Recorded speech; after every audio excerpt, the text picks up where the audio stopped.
Hello, everybody, and welcome back to yet another juicy TA Escalation goodness cast. Guys, today I'm bringing you the action. I'm bringing you the drama, and I'm bringing you the violence that you crave to give you the emotional and psychological boost that you need to get through the day. I am bringing you a 1v1 created on one of Lemminkainen's newer maps. And it's kind of, I've heard it's like a remake of Hell on Earth for 1v1, but it's called Titanic Acid. I don't really know why. But either way, I've never cast this before, and so, yeah, it could be interesting. It's certainly a unique 1v1 map, and you know, I sort of like this sort of DBZ style Snake Way design with the lava on the side. And so we've got, of course, Rudefest here in the north. He will be playing core, and he will be starting K-bots. And then here in the southwest, we have Lemminkainen also playing core and starting vehicle. So guys, I bet you thought that I had disappeared. I bet you believed you had abandoned me. You know, you had written me off as a liar, you know, because I did promise you that I would be making casts several times a week. I would try to do them every day. But I got sick. I'm sorry. It's that time of year, my friends. Sickness is going around. So it's not that I didn't want to cast. I simply caught something, and it's taken a few days. But I'm here. I did not disappear. Fear not, my friends. I am still around. I am still, you know, on the casting couch, if you will. I will continue to bring you the epic battles and action, and you know, again, the spectacle that you crave, you know, to give you the energy that you need to get through the day. That is what I am here for, and I promise you, this is a game that will deliver. Now, guys, one thing I have to say is it has been a while since I've casted a 1v1. You know, I have just been casting a lot of bigger team games, especially the 5v5 clown fiestas that TA Escalation is so well known for. And I just wanted to point out that this used to be a respectable channel, okay? We used to cast 1v1s. We used to stick to only the finest, the preferred stock, the competitive, high-level games that make TA Escalation such a respectable and universally accepted franchise. And it hurts me emotionally. It harms me that I have gotten away from my roots, and that I have continued to placate my community's worst urges, your most hedonistic delights, in casting the massive team games that, you know what, I'm not doing it anymore. I'm not debasing myself anymore. That's it. I have decided from now on, this is a 1v1 only channel. Don't at me. Don't at me. Don't put me in the comments. Don't put me on blast. This is, I've thought hard about this decision. 1v1s forever. From now on. Okay, so let's actually get into this game. I think I've trolled my community enough, and now the game has reached a stage that we are finally getting into the action, the meat and potatoes of the story. So, again, Rudefest did start with K-Bots, and so he is just building a lot of AKs. But Lemminkainen, starting with vehicles, has been doing something interesting. He's just going into levelers and slashers, but no instigators at all. Typically, even in a 1v1, you would see instigators. But levelers are great in this kind of situation. They're worth their weight in gold against things like mass AKs. What are we missing? It looked like maybe there was... Oh, there is a construction vehicle that has been caught out. Lemminkainen being very... very bold with this particular construction vehicle. And it will get caught out. I don't know what Lemminkainen thought was going to happen. That construction vehicle needed an escort. Even one or two levelers could have saved its life there. But again, levelers will be great against most T1 units. However, the storms can outrange them and kite them if microed properly. And so storms are definitely a nice transition now that Lemminkainen has kind of dedicated himself to the leveler play. So storms and levelers in the early game, that will be our... weapons of choice for each of our players. But I think Lemminkainen rushing to T2, he's really just trying to hang on. Now he's building raiders instead. So Lemminkainen, I think, only building enough T1 to sort of stay on even footing in the early game, because this is about as quickly as you can rush T2 in a 1v1. He is really rushing that advanced vehicle plant. He also has gone air, so he will have a single fighter floating around somewhere. Yeah, he's definitely rushing T2. He's definitely going on this game plan. He's already spamming out the Manticore. So he has a plan here, and is he going to get punished for it? Again, this T2 rush is it's a bit greedy. Storms, as I've said in previous casts, definitely the kings of the early game. T1, nothing better. But did Lemminkainen build enough to protect himself in this very vulnerable phase, as he's just reached T2, and now just building units? It looks like he'll have enough with the Raiders and the Manticore. He should be just fine. Now, his opponent... he did not rush T2 quite as quickly. He's going to be about a minute or two behind, I think. And because of that, Lemminkainen will have the advantage, at least for now, because these Manticore are quite strong at the early T2 phase. They can outrange the storms, do quite a bit of damage, and Lemminkainen, again, he has gone air, so he will have the fighter superiority and the air control, as Rudefest does himself achieve T2.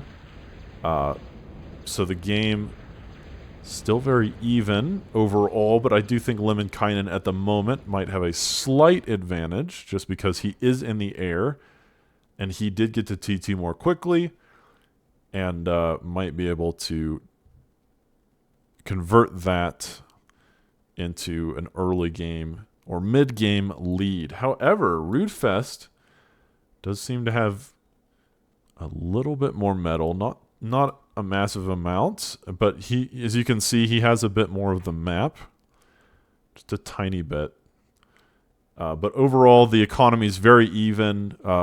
The tech is very even. The only huge advantage I would say Lemminkainen has is air, because it looks like Rudefest did just finish his first aircraft plant, so he will get there, but it's going to take a while for him to build up the fighter count that he needs to proclaim the air superiority.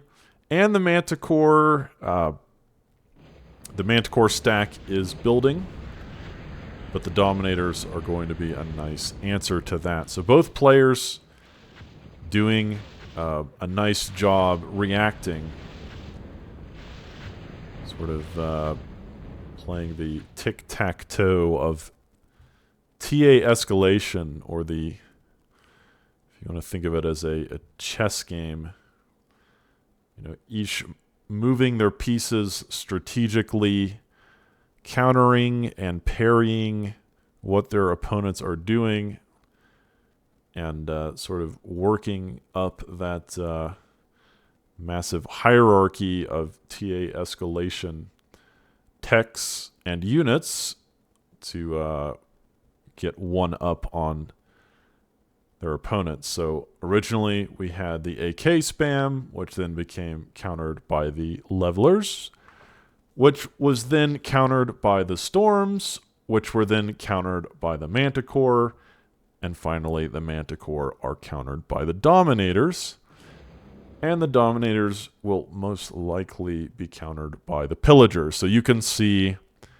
the epic tech progression in this 1v1. It is the reason I like casting these games, is because it is always very interesting chess match, and we'll have to see who can outthink and outplay their opponent more efficiently in the long term. Rudefest already moving to cans. Cans will be a little bit tankier, of course, than the dominators, but not as long ranged. Cans very strong at the T2 phase as well, but unfortunately, you know, they're somewhat slow and they're somewhat vulnerable. They're a great frontline tank, and if you have enough of them, they can just take over the game.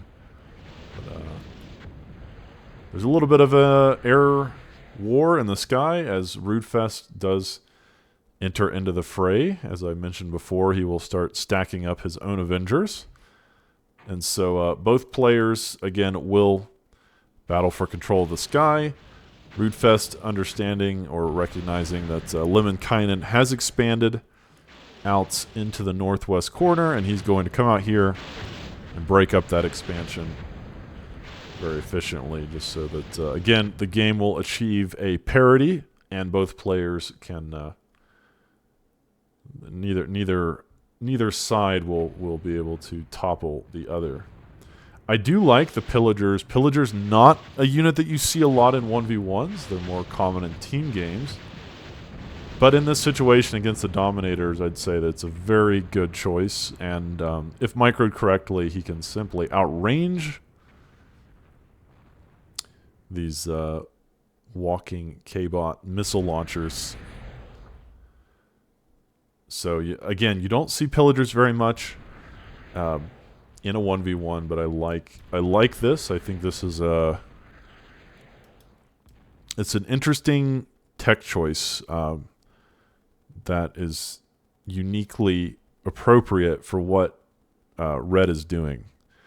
He might, like, if Red had never built Dominators, Lemminkainen may not even build Pillagers. It's a reaction to what he's seeing in real time.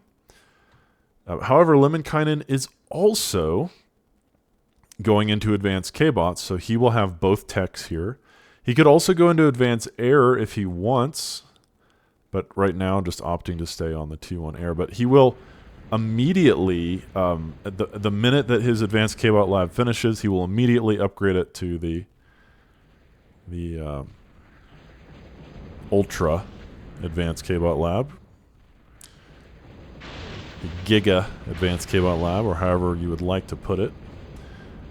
The Advanced K-bot lab. So he will immediately purchase the upgrade that allows him to create the super units, the upgraded sumo in particular.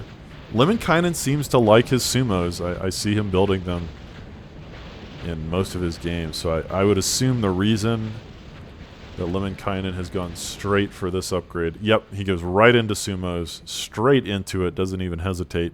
So he will be constructing the triple barrel sumos as opposed to like the double barrel pyros.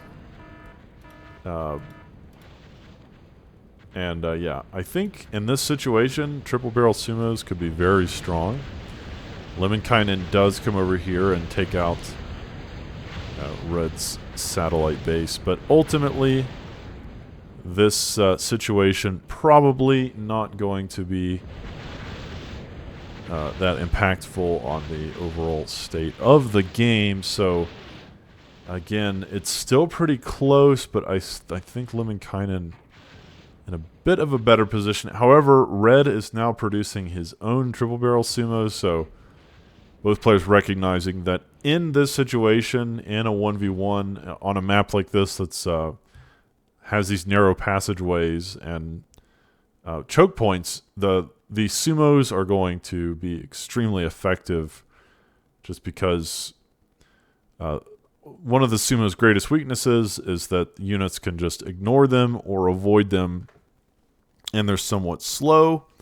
But on a map like this that has the narrow corridors and choke points, the sumos will be in their most ideal state, most ideal scenario, because they are they're very powerful if you're forced to confront them. If there's no way to avoid fighting a sumo or just kiting it, then they are better than almost any other unit in the game at this phase. So this could be really interesting. Again, neither player opting to go into advanced air, which is a little surprising. I think there's not a ton of air defense. Some bombing runs or rapiers could really change the game. Lemminkainen does have a nice wall of pulverizers, and now building a Cobra. So Lemminkainen's air defense is a little better, but there's essentially nothing in this area. Bombers or gunships could come in and just take out all of this eco with very little effort. He does have the Avengers, so maybe the air support would protect Lemminkainen, but Rudefest has just as many Avengers, if not more, so perhaps a missed opportunity for both players not going into advanced air. The air defense on each side is somewhat lacking. I think both players are relying on their mobile fleets of fighters to protect them. And now, again, we may move into the next phase of the ground-based warfare with the triple barrel sumos on both sides. And but Lemminkainen is making more of them, it seems. Lemminkainen having 5 or 6 on the six. Let's see, 1, 2, 3, 4, 5, 6 on the screen, and then Rudefest with 3. So Lemminkainen simply has more at this moment, and the pillagers are going to be a great combo with the sumos, because the sumos act as that tanky front line, absorbing all the punishment and damage, while the pillagers can stay behind and kill everything at range. However, Rudefest has done something pretty smart here by building the Spectre, the mobile walking radar jammer. And that will make it a little bit harder for the pillagers to just snipe units using radar blips. Little dots on the screen. But the Spectre, I think, has been killed, so again, I do think Lemminkainen's composition at this stage is better. The pillagers are going to outrange the dominators by a lot. Like, I don't know the exact ranges, but I think the pillagers can fire two to 3 times further. Of course, they're a lot less accurate and they do less damage, but the range more than makes up for it, and I think this composition of sumos and pillagers is significantly better than sumos and dominators, just because the dominators have about the same range as the sumos, which means the sumos can kill the dominators. The cans are going to be nearly useless. You can see this is just a shooting gallery. The cans have no chance at all. So Red definitely going to be on the defensive here. He's certainly needs to retreat. But Lemminkainen is bearing down on him. The pillagers really showing how effective they can be in this situation, just outranging everything that Red has. Even his defenses. Red is in a bit of trouble here because Lemminkainen really exercising the Mott and Bailey technique. If Red attempts to attack him from the front, he's got to deal with all the sumos, but if he tries to avoid fighting, then he's just going to get absolutely peppered with all of the long-range artillery goodness. So yeah, Red in a difficult spot for sure, but he can't just run forever. He has to find a way to resolve this. I like that Red is using some peepers to give him vision of Lemminkainen's army, and Lemminkainen does have a bit of defense down here, but oh my god, I had mentioned T2 air, and Red heard my prayers. You will get there. Going for first into the action and then for a Moho, but unfortunately he doesn't really have enough yet. He's going to have more hurricanes than that, and again, this is the best place to bomb. Lemminkainen now building some pulverizers in that area, but yeah, Red going into T2 air is nice, but I actually think rapiers would be much better than bombers here because again, this area is somewhat exposed. The rapiers could take out these missile towers pretty quickly. The bombers are going to have to make the passes, and because they have to make the passes, they might fly into the flax and all these missile towers that Red has already marked. So, oh my god, Lemminkainen already going to T3. So Lemminkainen definitely racing through the text here, deciding that T2 has been nice, but it seems like Lemminkainen deciding that the fact that Red went into T2 air will force him to retreat that push. He was being very aggressive, but just seeing those hurricanes enter the fray has caused him to reconsider whether it's safe for him to move forward. There was no air defense in his army, so maybe he just wants to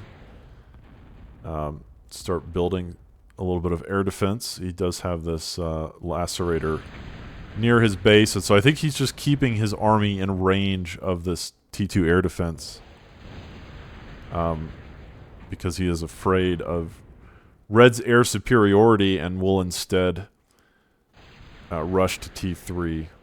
Economically, it looks like Red is actually decently far ahead, and that surprises me. I guess part of it has to do with the fact that Red has expanded into this bottom right base, which Lemminkainen was moving towards when that T2 air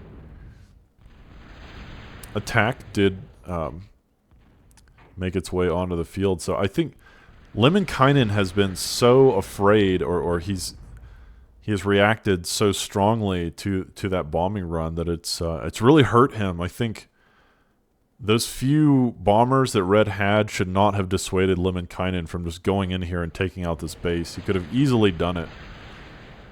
He had such an advantage on the ground. He still does. I think he still has an advantage. His sumo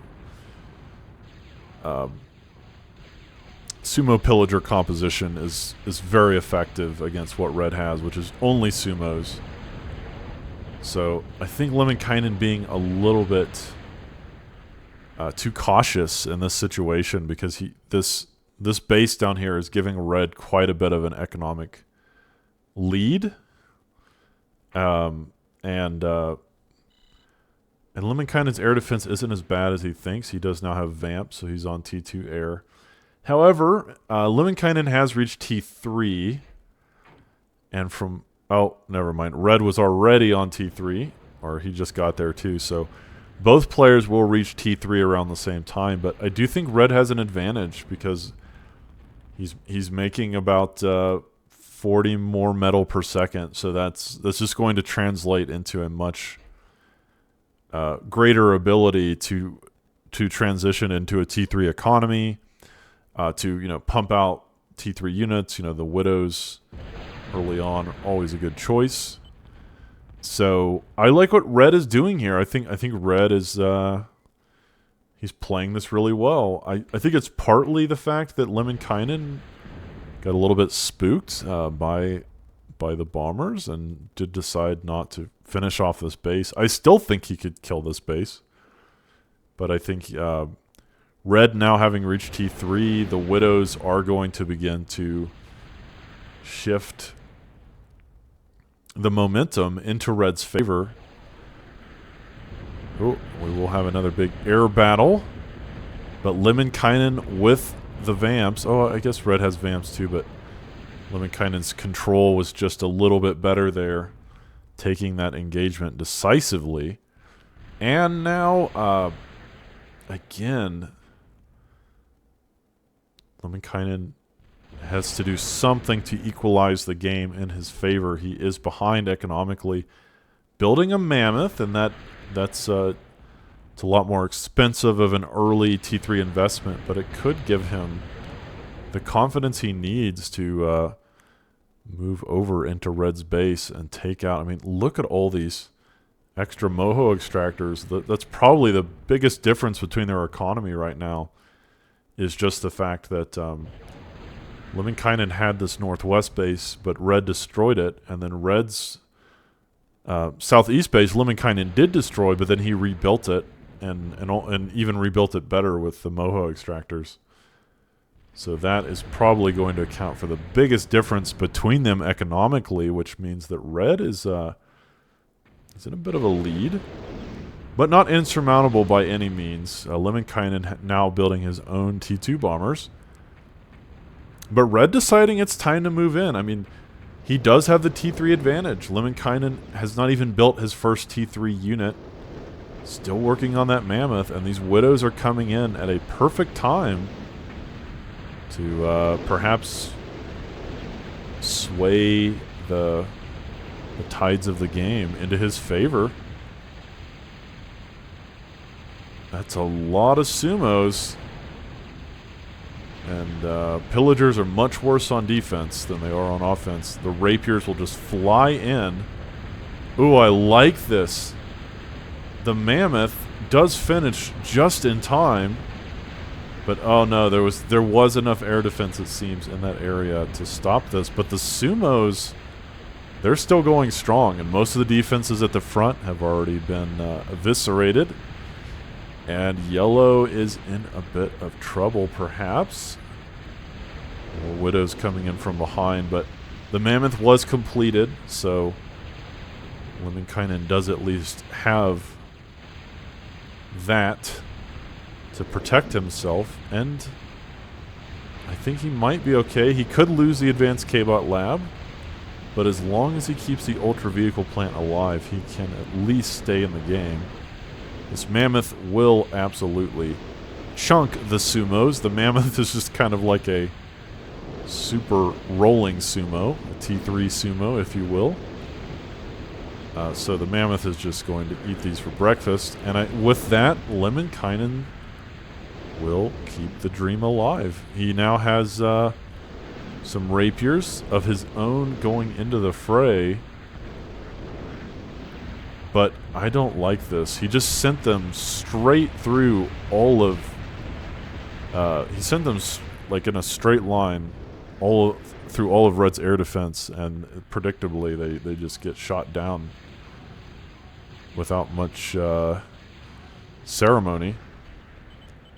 So the Hurricanes are still there. He could still do a bombing run, but I don't like what he did there. He could have at least sent the rapiers over the lava and tried to catch red in a more vulnerable position. Like, well, that's pretty well defended, but he could at least maybe do some work here.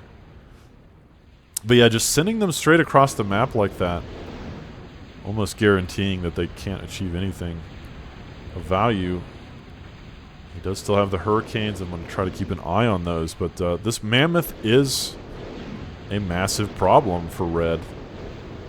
Is going to really counter almost everything that Rudefest is currently building. But it's getting overwhelmed.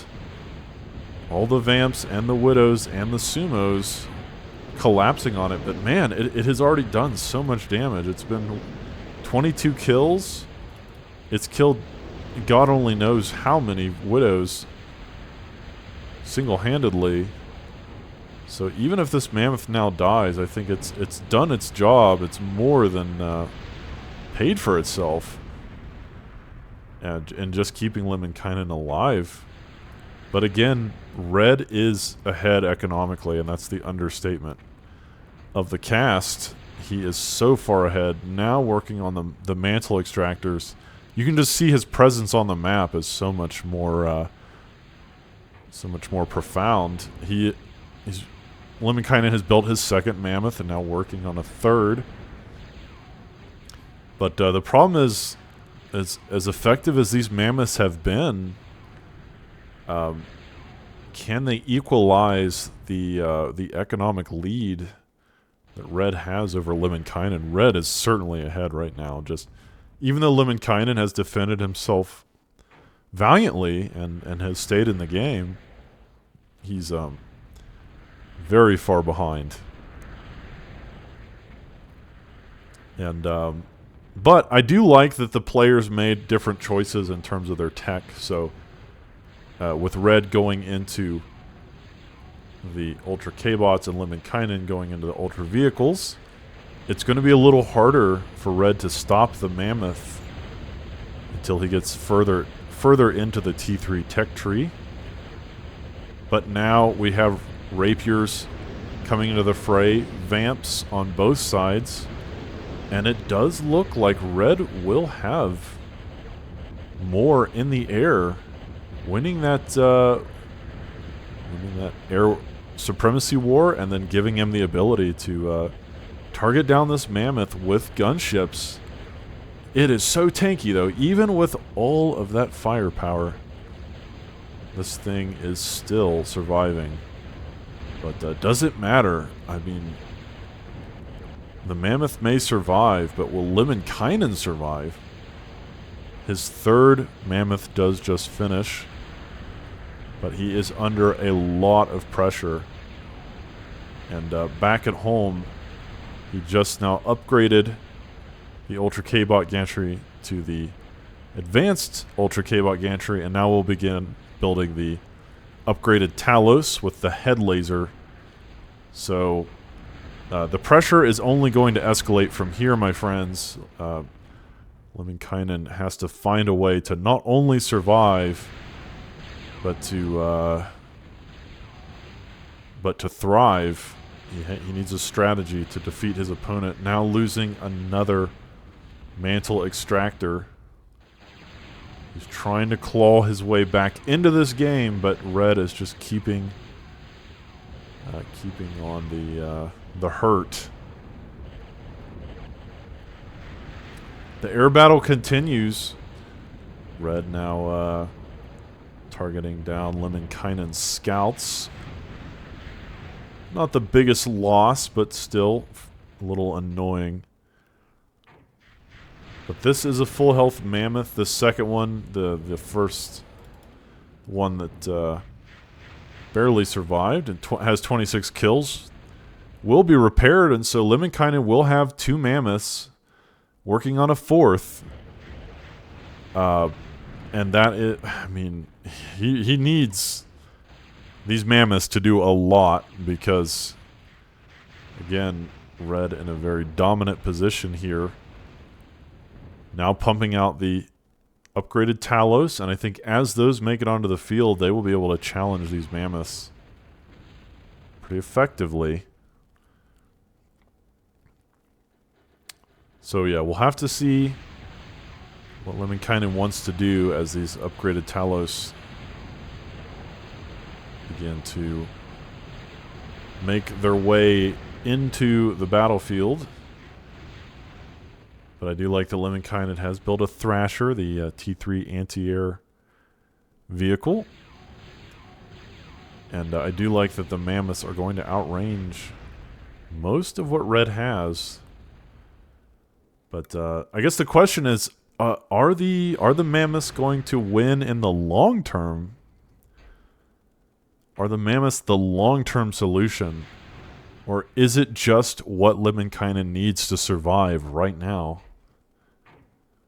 But I still think Red has such a big advantage. He's got the bottom right of the map. Look at all of those Moho extractors. Now taking the top left as well. And the map is just starting to get very small for Lemminkainen. Very tiny indeed.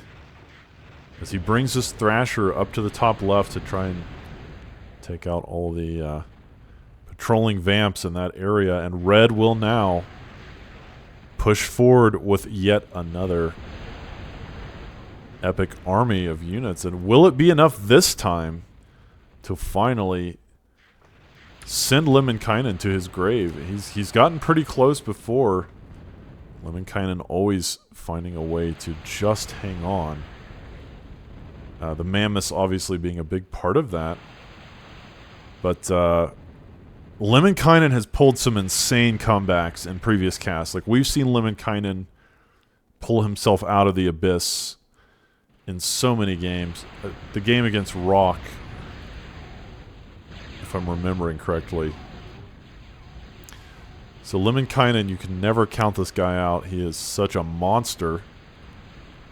And will he be able to create yet another legendary comeback that people, my viewers, will be talking about for years and years to come? I mean, that is yet to be seen, because right now, Red, he is doing his damnedest to make sure that Lemminkainen goes nowhere but into an early grave. 4 Mammoths on the battlefield right now. Lemminkainen trying some nano blocking with that advanced con. And it looks like he will be able to repel this ultimately. But continuing to take economic blows time after time. It is such a dire situation, because even though Lemminkainen is technically holding on, every time this happens and he loses all those mantle extractors in the front, it's like the map collapses in on him further and further. Even like he's got a Doomsday Machine here in the back for, like, you know, the final line of defense to protect, you know, the rest of his base from getting rolled over.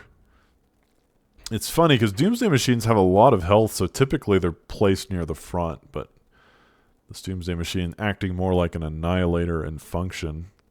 Let's see how many kills it has. 0. Wow. So yeah, maybe placing it in the back, not the most effective. Oh my god, and now Rudefest adding insult to injury and creating the first long-range plasma cannons of the game. Guys, this is going to force Lemminkainen to have to do a lot more than just defend.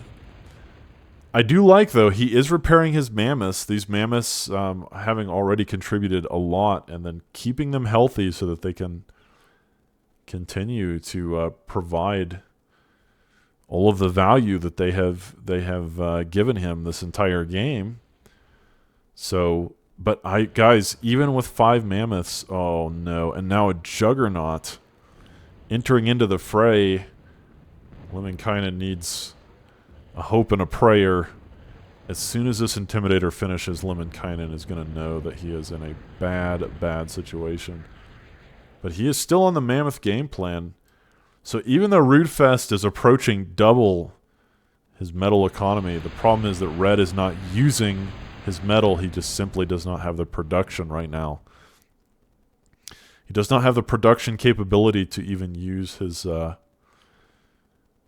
metal income, because it is just such a massive amount of resources.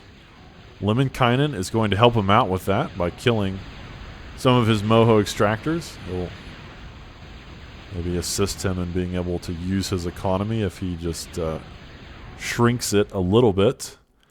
But Red's got to be careful. This Intimidator placed a little bit close to the front, and perhaps if Lemminkainen sees this, he is definitely going to target that thing down with extreme prejudice.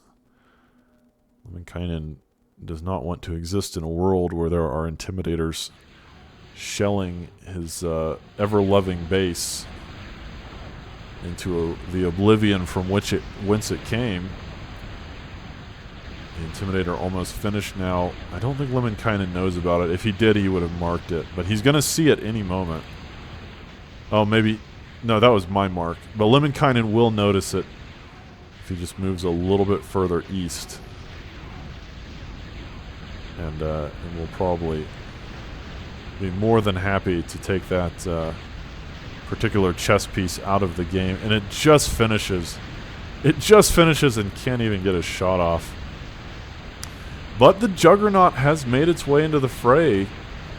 But these 5 Mammoths are doing a lot. In fact, they're doing a lot more than I thought they would do. The Thrasher being targeted down by the gunships. Oh my god, the 5 Mammoths are so effective. You would never expect this to happen. A single Juggernaut should be more than enough to stop this, but Lemminkainen using his advantage. Oh my god, I can't believe this. Can these 5 Mammoths like single-handedly bring Yellow back into the game? Maybe they can. They're taking out a lot of his eco already. The front of his base is in serious danger. Losing all those mantle extractors, losing the defenses, losing the advanced K-Bot lab, losing the advanced radar, and perhaps even losing his mind. He will bring his commander into this, deciding that it is time for the D-gun. The Juggernaut should dissuade any further action. But the damage has already been done, guys. He has taken a massive economic blow. The D-gun will once again keep Red in the game. And I think these gunships should be enough to clear it out. But I can't believe that those 5 Mammoths that Red knew about were able to achieve so much. And now Lemminkainen building some blazes, getting that the nice T3 rating. He knows that the bottom right base is not very well defended. He's been scouting this out. And now Red's economy is going to start collapsing. Look at this. He was once at around 300. His eco has been cut in half between the Mammoth push and now the Blaze raids. He is losing everything. Red simply collapsing. Lemminkainen with an unbelievable tactical comeback, utilizing every single tool at his disposal to absolutely tar and feather his opponent. Tar and feather and then set on fire with the blazes. So just to add insult to injury, this game has turned around very quickly to the point that Lemminkainen's economy now over doubling Red's. His metal income is insane. So Red was so far ahead, but he just needed to have... You know, Red had all these resources he wasn't using. Imagine if Red had dumped all those resources into a second advanced K-Bot lab. Or, I mean, a second Ultra K-Bot gantry. Or dumped them all into Doomsday machines. You know, even 2 or 3 Doomsday machines would have been enough to stop that push with the Juggernaut and the Talos. But he just did not have the production to use all of the metal he had, and got punished for it because Lemminkainen, as you can see, has been using all of his economy for most of the game. So So guys, sometimes it's not just about having the resources, it's the ability to spend them that ultimately determines who will win. Lemminkainen now working on an Overlord. It's like a T3.5 long-range Juggernaut.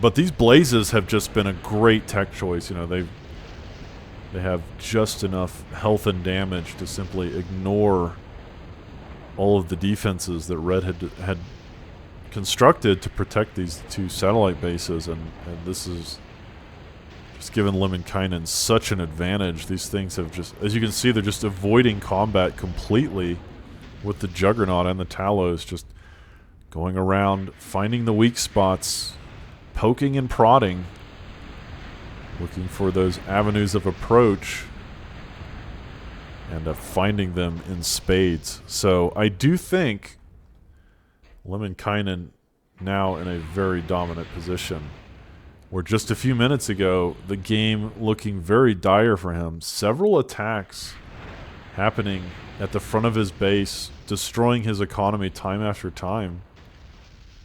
But now the tides have turned, and Red is certainly the player that is in danger. But he was working on a Krogoth. That Krogoth will be completed just now. And the Krogoth is extremely strong at this phase of the game. So, guys, I'm not exaggerating when I say this single Krogoth could turn the tides of this battle. And that would just be such an incredible power shift. Because Lemminkainen just feels unstoppable right now. This Overlord may finish in time, but the Krogoth is going to have no problem taking out these Mammoths. It's just going to eat those for breakfast. The Krogoth with the Juggernaut in the back is going to be quite a terror to behold. So Lemminkainen with the Overlord is going to have to do a lot. All he has for defense basically is this single Doomsday Machine. Nothing else here is relevant. The Eviscerator is an anti-air.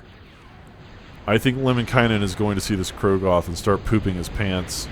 Right now, I'm kind of pooping my pants for him. These Mammoths are in serious trouble.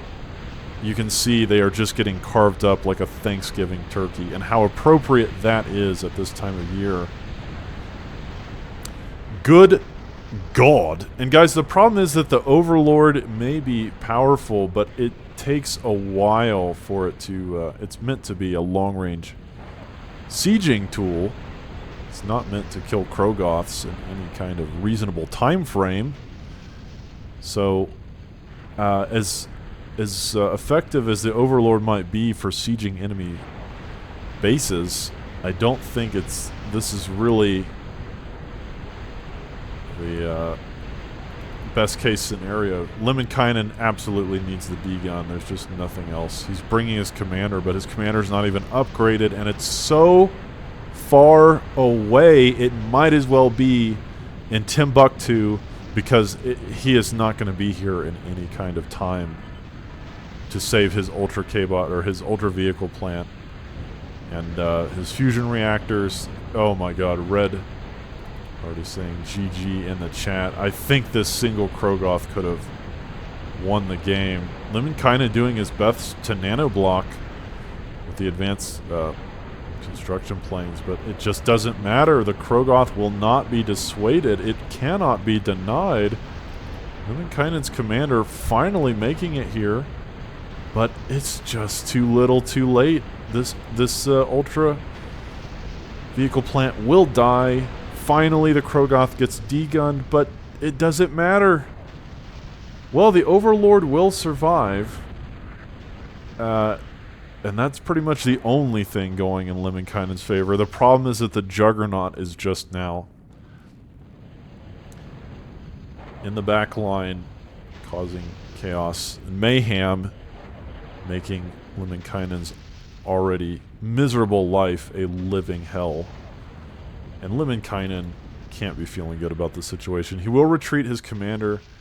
The Overlord with 15 kills. How many kills does the Juggernaut have? 40 kills on that bad boy, so Juggernaut racking them up as well. But guys, the Overlord is not made for direct combat situations like this. It is more of a long-range siege weapon. And, you know, while it can defend you, it's doing decent enough damage to the Juggernaut. It's just not... I don't know if it will be enough to even keep Lemminkainen in the game. But it's not over till it's over. Let's not count out our Yellow Legend. This Overlord is just so out of place right now. It's like is having to fight a war of close combat when it would much rather be taking out targets with its massive range. This Talos making its way almost into Lemminkainen's main base, the Eco. But he will degun it just in time. And the Overlord will survive. And, guys, Lemminkainen has made it to T3 air.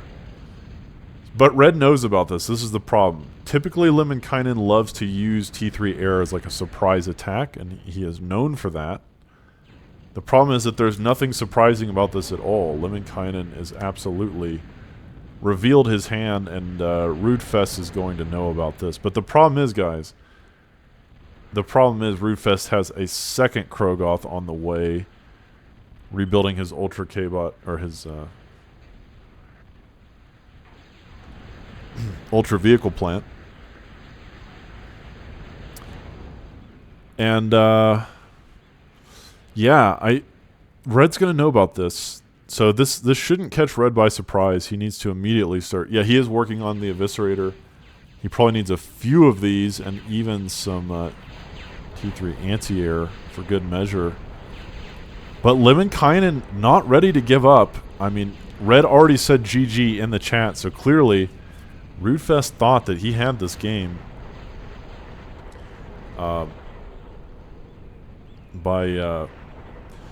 He thought he had this game in the bag.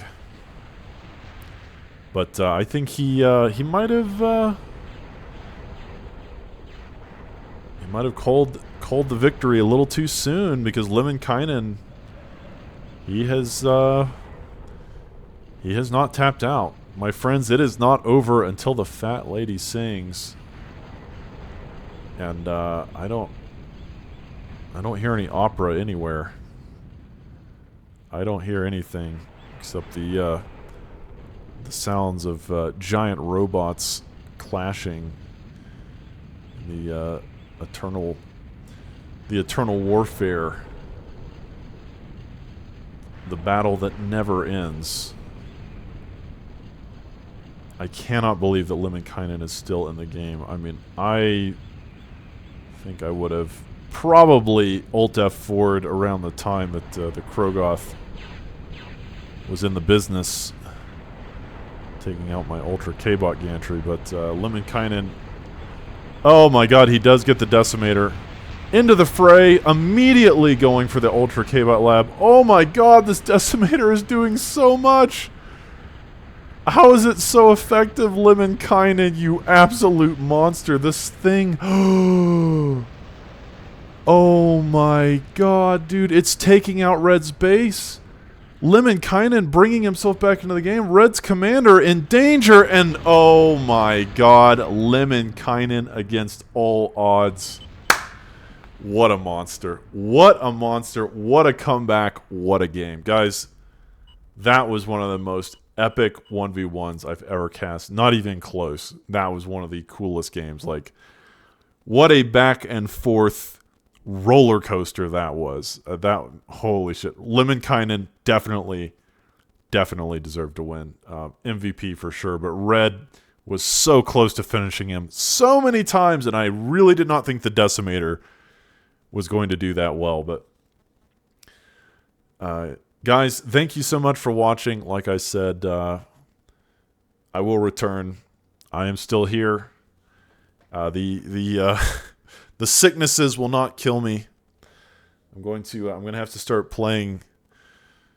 I'm I'm going to have to start playing some Christmas tunes, you know, to get into the spirit of the season, to really keep these casts coming. But guys, thank you so much for watching, and I will see you in the next video.